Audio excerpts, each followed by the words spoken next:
Gloucestershire closed in on a place in the last 8 after beating Durham by 71 runs on the Duckworth Lewis method.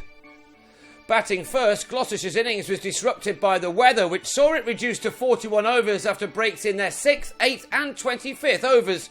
Not that any of those disruptions disturbed their captain Michael Klinger, who yet again produced a stunning knock in white ball cricket this year.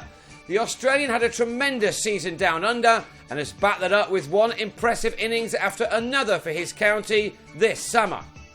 Here he scored his second Royal London One Day Cup 100 in a row, his first 50 therein coming with the second of his 5 sixes off 50 balls. It also struck 5 fours at this point. He said last weekend that he still has dreams of playing for his country in the forthcoming T20 series with England this summer, and on this evidence he has every reason to be confident of doing that. He also said that he dreamt of leading this Gloucestershire side out at Lords in a final, and again that is not a dream which involves any pipes. Klinger received excellent support from Geraint Jones, who made 54, and Benny Howell, who blasted 3 sixes in his 24-ball 45, which helped his side amass a total which was never going to be easy to chase down in Bristol. Klinger's latest ton, his 5th in white ball cricket this summer, arrived off 95 deliveries, his 10th four taking him to his mark after it also struck 3 sixes. He went on to make 135 not out from 114 balls, in spite of needing a runner towards the end of his innings because of a hamstring injury, and that took his team to a total of 289 for 7 from their 41 overs.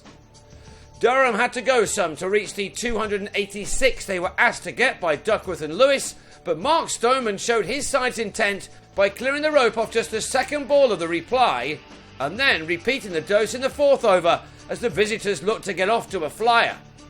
But things never got much better than that for last year's competition winners, who were on their way to a 3rd defeat from 6 in this year's tournament. That was largely down to the bowling of David Payne, who bagged the fantastic figures of 5 for 40 from his 8 overs. He had 1 for 16 from his first 4 over spell, but when he came back on with Durham on 168 for 5 and needing 118 runs from the last 7 overs, he ripped through much of the remainder, taking a wicket in each of his next 4 overs. Howell's 2 for 35 from his 8 had meant that the visitors had no option but to hit out.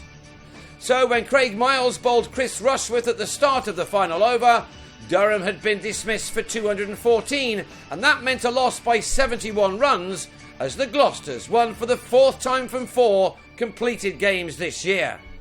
They now head up the M5 on Wednesday to meet Worcestershire, knowing that a win there will be enough to see them in the quarter-finals. Durham, meanwhile, need to get back to winning ways when they play Leicestershire at Grace Road on Thursday.